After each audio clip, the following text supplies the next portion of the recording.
This is a disclaimer for YouTube. Jim does have Tourette's, so the episode may contain some bad language.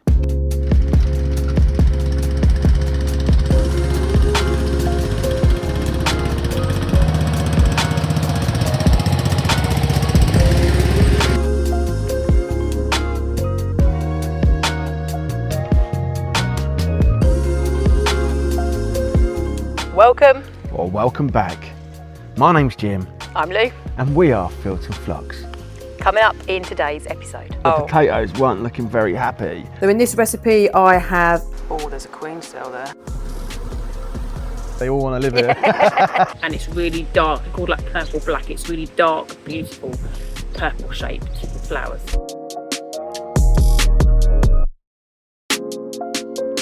So we got some weird, strange, it looked like blight, the start of blight, or that the potatoes weren't looking very happy.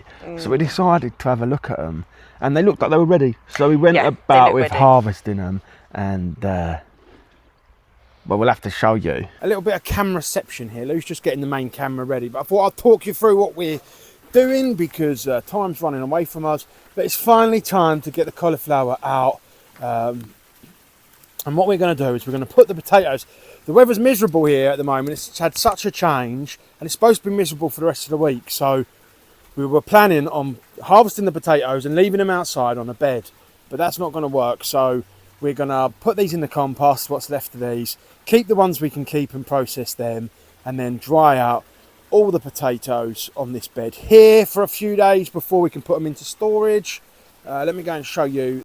So these are them. They're ready to come out, definitely. They're starting to die back. It doesn't look like it's blight, but I always get worried when I see marks on a potato. But supposedly blight, you'd get more on the stalks. Either way, we've got to get them out. So this bed here has got some onions in as well. So we'll harvest the onions as well as when we're doing the potatoes. All of these are volunteers from last year. So Lou is going to start picking the potatoes while I sort it out in here.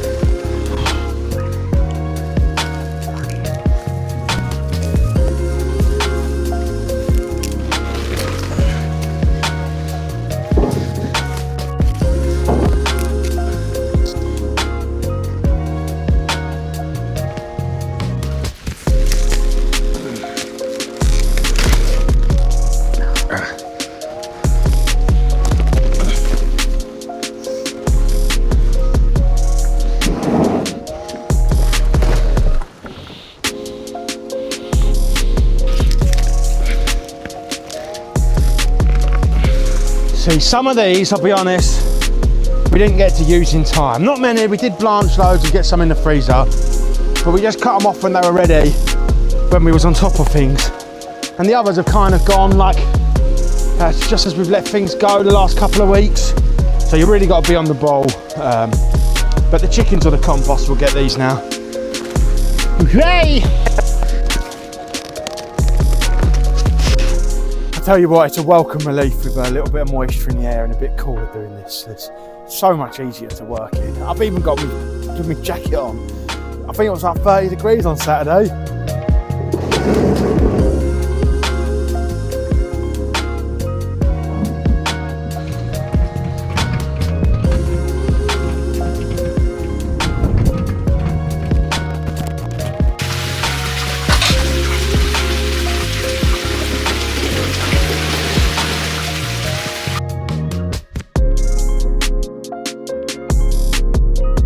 Done really well this year, haven't they? Yeah, they have. It was a bit of a surprise because I think they've probably done the best they've done, and a lot of them were volunteers. Like, we didn't plant that many potatoes this year because we saw so many growing in the beds where we'd not collected enough last year or whatever. But it actually done really well. Yeah, I can't remember what type it was. There's a particular type, it's got red skin, that didn't do great at all last year. No, but from one plant, I got it was like 8 big potatoes, wasn't it? It was, they've done really well, but it shows that if we kind of keep doing that rather than buy all of them, if you've got volunteers, just let the volunteers grow, because they're obviously happy there.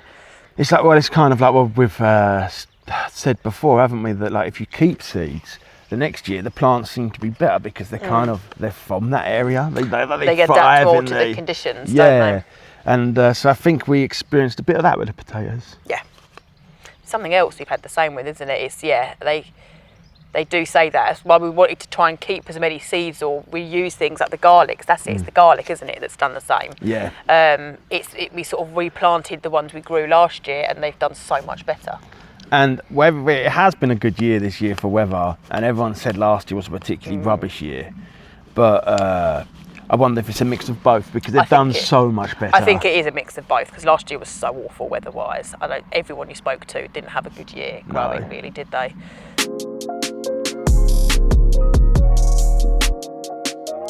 So it is 8:30 in the evening. All 3 kids are in bed, so I'm going to make something that I've been wanting to make for a long time, and that is so look at me. And that is my mum's vegetable stock paste. It's essentially, it is vegetable stock, and you'd use it any time you would use a normal vegetable stock cube. However, it's a really good recipe for using up all your leftover scrap. So in this recipe, I have roughly 8 medium-sized tomatoes. These are ones that we canned in oil from last year. Parsley, a good half a cup or a handful. A little bit of sage because it's growing really nicely, and I just thought I'd pop some in, but you can really use whatever you have in the garden. 6 garlic cloves, carrots, which were freshly dug up today. I'm also going to put the tops of these carrots in. These smell amazing, and you can also make really good pesto with these. And in this bowl, I've got about 1.5 kilos of offcuts, which are out the freezer. So every time we have a meal, I keep the bits you'd essentially cut off and put in the bin. I'm going to put 2 onions in it, but it can be any type of onion. It can be red onion, white onion, spring onion, whatever you have to hand. And I've got 220 grams of rock salt. So first of all, I want to get a large pan on a medium heat, put in a couple of tablespoons of oil, and the first thing we're going to do is fry off all of the vegetables. So I've got everything bubbling away nicely in the saucepan here. I've got everything except the herbs and the carrot tops. So once the liquid has reduced by half, I will add in those just for the last few minutes. One thing I would say is to chop the vegetables that take a little bit longer to cook a bit smaller, so that overall everything should cook quite evenly. You don't need to be fancy about your chopping, however, because what we're going to do afterwards is pop it all in the blender and blitz it up to make it.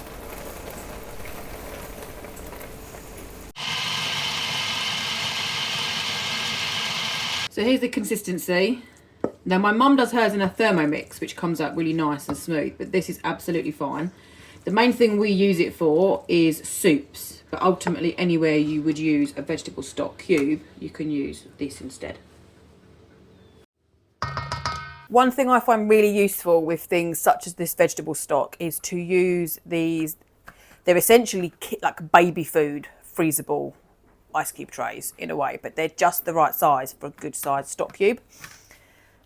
I've got a couple of these from when the kids were young, so I fill up as much of these as I can, and then the rest I'll just simply bag up and pop in the freezer, but I will keep 1 jar aside to go in the fridge.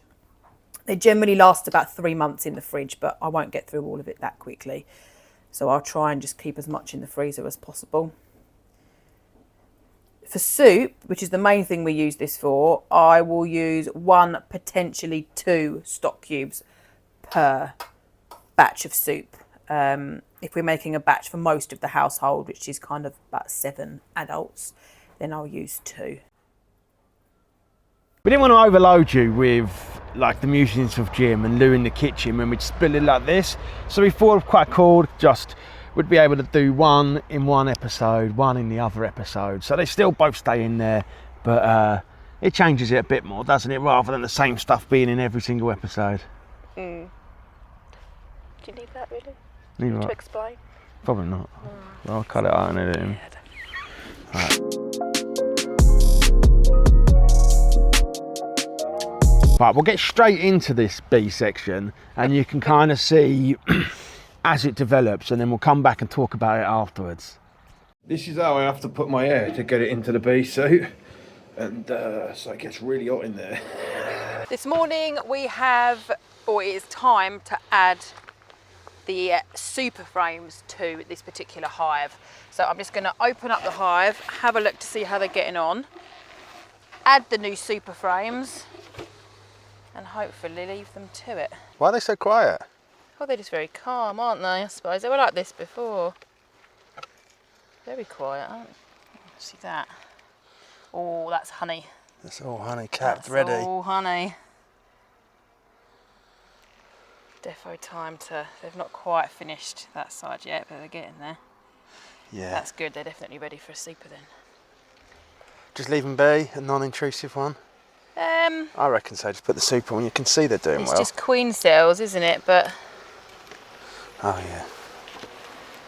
it's just, I'll do a quick one because, oh, there's a queen cell there. Right in the middle. That's a big one. That's a big one. Now, given that we're adding a super, shall I just scrape that off? Yeah. Do you think, or should we? Or should we try and potentially split? leave that for a split? I So we're think going to have to get. we could split it Friday, try and get stuff ready. Oh, it's got a queen in it. I can see it grabbing. So they put royal jet. But the thing is, in the middle, that's normally like a supersedure cell. What does supersedure mean? Well, like replace the existing queen when it's Is in that- the middle. Is that why they're so quiet, A maybe? swarm cell is normally at the bottom. So on the back of that inspection you just saw, we realised we needed to act fast, haven't we? Yeah. We basically need to split a hive and sort out some other bits so we can expand it, because they're all doing well, but also looking like they're going to swarm. Yeah, the one we added the super to, we need to add another one to, really, don't we? So Yeah. we need 2 new super boxes, a nuke box, and then a brood box prepared. If the nuke does well, come winter we'll move it over. So we need about 3 new boxes done, don't we? Yeah. Let's get to it.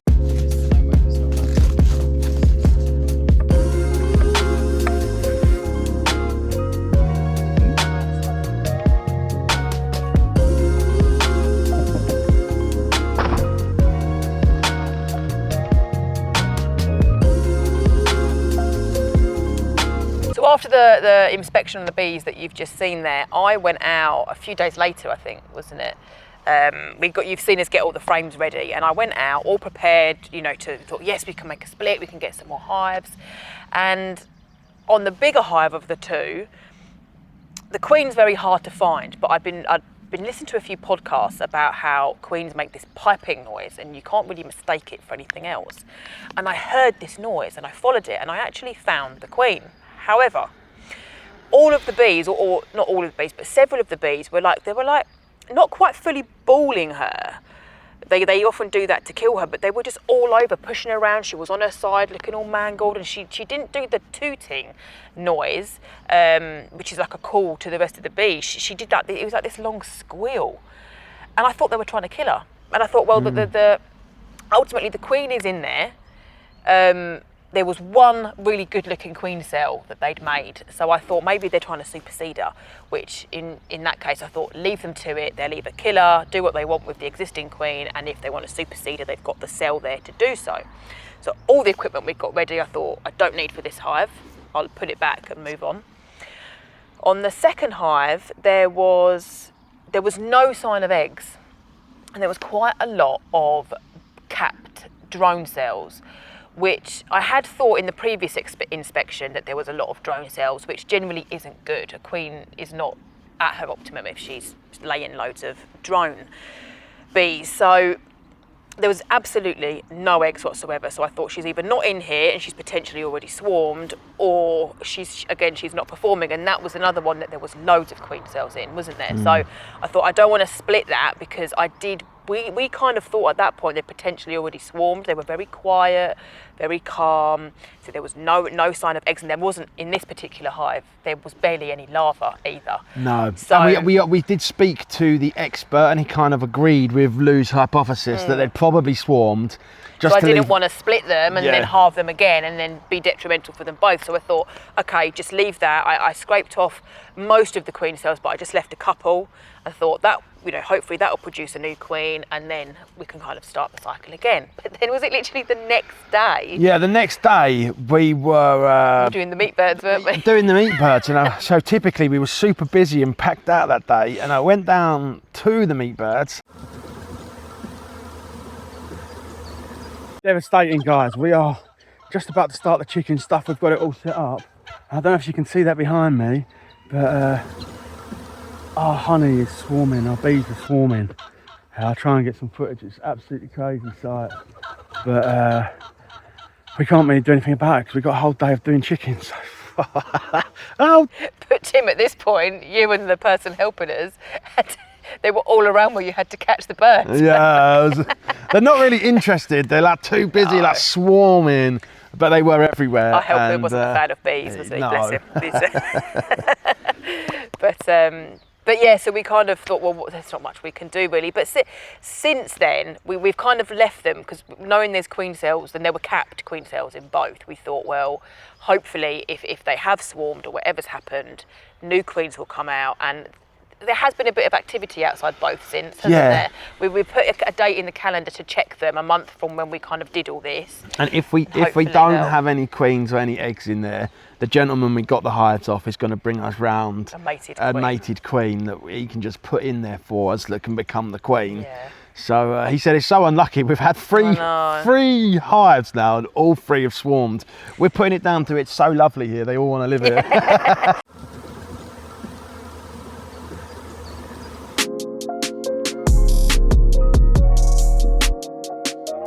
You can see behind me, this is my Nepeta and my catmint. It's massive.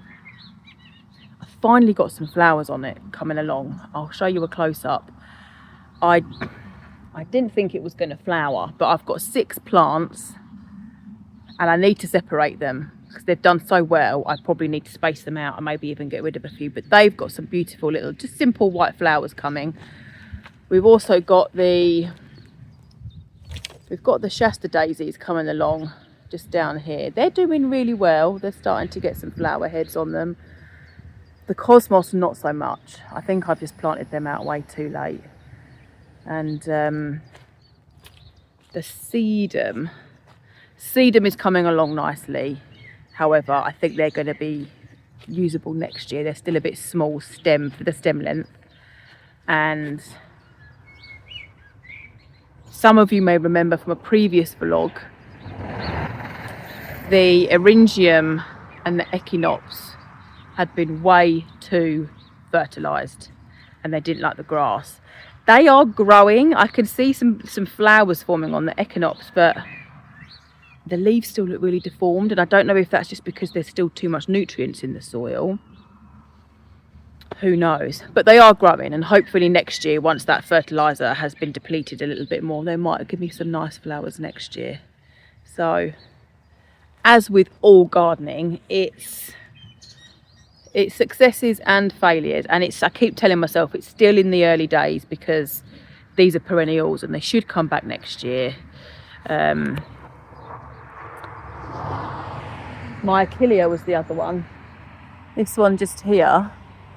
I did 6 plants, I think, in total. Some are doing really well, some are being decimated again by the slugs. So when Jim come out to help me, we removed buckets of slugs. So I think, we've just got to keep picking the slugs, spraying them, and just try and find either a combination of things that works, or hopefully something that will work just to keep the numbers down so the flowers don't get completely ruined beyond use. But yeah, the weeds, as you can see, the weeds have just gone mad. The grass, I think, has suppressed the majority of the weeds, but there's about 2 different types that have just still made it through, and they're the ones with tap roots. So they're not too bad to get up if you've got the right tool, and they're quite big. A little bit of rain and they've just gone mad. So a job for next week is certainly going to be de-weeding this area and trying to clean it up a little bit. A bit of a fail, we think, really, isn't it? To be fair, we had hoped this season would be our first season making some money from the flower garden. Our hope is to do markets and take the flowers, but we've learned some hard lessons again this year, haven't we? Yeah. They're I mean, for those of you who have previously watched, we put the grass mulch down, which has done, it's done really well for the majority of the weeds, but there's a certain type, the one that's got a taproot, it's just, they've just absolutely gone through and they're covered, and I go in and I look at it and I'm just like, oh my gosh, there's so much work to do. I think we need to spend a lot more time in there. And there's things I know we need to do, but it's having the money to do it, and in time we will get there, but we just can't get there yet. But I'm just hoping that I've planted a lot of perennials this year, so I'm hopeful that next year they'll come back better and earlier, and any perennial, you know, can take a few years to establish. So it's just the weeds, isn't it? It's such a lot of work because they're big beds. It's just a lot of work, so I think we just need to spend a bit more time in there. And we've spoken about potentially getting seedlings growing in autumn, so you're overwintering a small plant which can then be planted out earlier, and have a bit of a head start, because a lot of people seem to do that, specifically to get like sort of the after spring flowers before all the summer lot comes. So, and we've been having a right mare with the dahlias. They've been munched to F and yes, and so we've moved them now on top of the. We've just put them on top of the IBCs, which, whilst I don't think they're going to get so many slugs on them, they're more vulnerable to the winds, and I can't really stake them on there. So we spoke about, we could almost do with some sort of staging, so you can put, you know, when you put all the oyster shells around the legs, so like the slugs can't get up. But again, that'd be another big project. It's something to build, another cost. So there's all the problem is we'll get there, and we're learning, but it's been another year of reality versus hopes. You know, our hopes were X, Y, and Z, and the reality's D, E, F. And it's also the solutions, trying to always think of solutions that aren't going to cost loads of money, because we don't have loads of money. We don't have loads of money, but it's also the fact that you can easily end up spending loads, but it's where to spend the money, because sometimes you have to spend the money, otherwise it doesn't work. But it's working out what are the areas I need to spend the money on, and what are the areas can I try and find an alternate solution that's not going to cost much, or you can use what you've got lying around, isn't it? But because we started with weed matting, the reason I went to mulch is because I had weed matting down and the slugs just live under the weed matting. So you're battling the weeds, but then you have the issue with slugs, and then you take away the weed matting, you still have some slugs, and we've still had the slugs on some of them, haven't we? Yeah. Half the plants have done well, half of them had the slugs on them, but the weeds have just, the ones that can get through the grass mulch have just absolutely gone nuts, and they've all got taproot, so they're buggered to get out.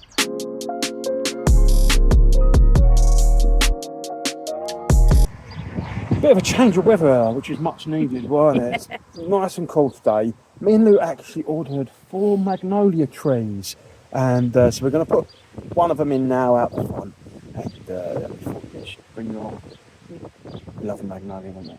Yes, this one is called Genie. It's a smaller tree, and it's really dark. They're called like purple black. It's really dark, beautiful, purple shaped flowers. Hopefully it will look lovely in years to come. Yeah, well, that's why we want to create less work out the front, but to keep it as beautiful, because at the moment it's a lot of maintenance, so we thought magnolia was perfect. And at that time of year, you always drive past roads and you see all these big beautiful magnolia trees, and they look so lovely. That's why we thought we'd get some, isn't it? Yeah. Right, let's get into it. We've got 3 more varieties over here. It looks like they've been in cold storage because they're starting to come alive, so we're going to have to work out where we're planting them, but we don't quite know yet, so we're going to have a real quick think and get them in next week or so.